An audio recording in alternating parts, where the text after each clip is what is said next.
আসসালামু আলাইকুম হুজুর। এশার পর মাঠের এই ঠান্ডা বাতাসটা খুব ভালো লাগছে। ওয়ালাইকুম আসসালাম বাবা তামিম, ঠিক বলেছ। প্রকৃতির এই প্রশান্তি যেন আমাদের আগাম জানান দিচ্ছে যে রহমতের মাস খুব কাছে।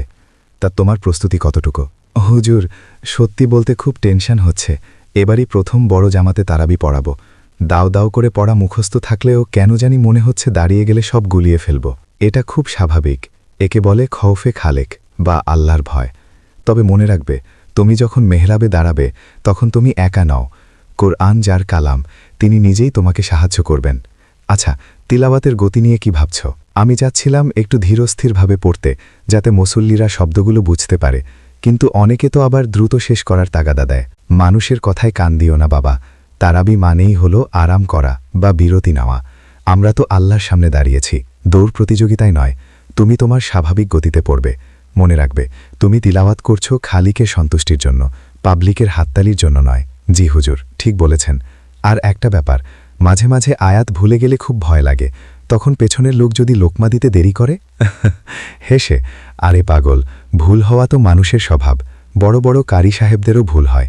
যদি ভুল হয়েই যায়, ঘাবড়াবে না। শান্ত হয়ে আবার আগের আয়াত থেকে শুরু করবে। আর লোকমা নিতে কখনো দ্বিধা করবে না। এটা লজ্জার কিছু নয়, বরং এটি জামাতের একটি সৌন্দর্য।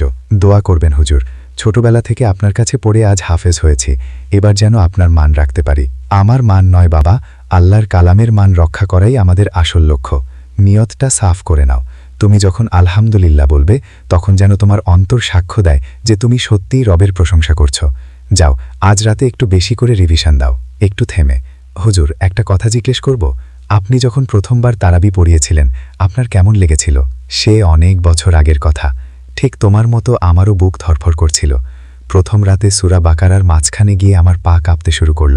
তখন আমার উস্তাদ পেছনে দাঁড়িয়েছিলেন। তিনি শুধু আমার পিঠে হাত রেখে নিচু স্বরে বললেন, ভয় নেই বৎস, কোরআন তোমার সিনায় আছে, শুধু জবান দিয়ে বের করো। সেই এক কথাতেই আমার সব ভয় জল হয়ে গিয়েছিল।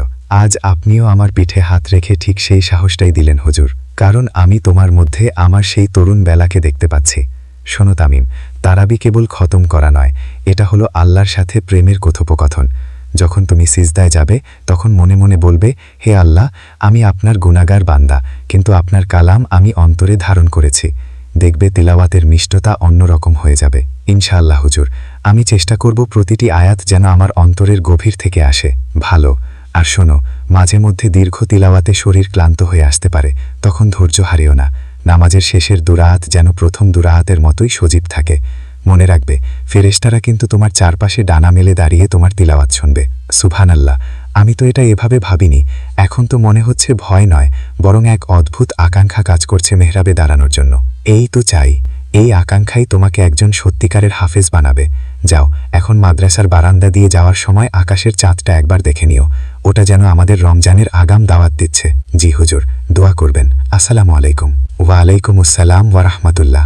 আল্লাহ তোমার তিলাওয়াত কবুল করুন।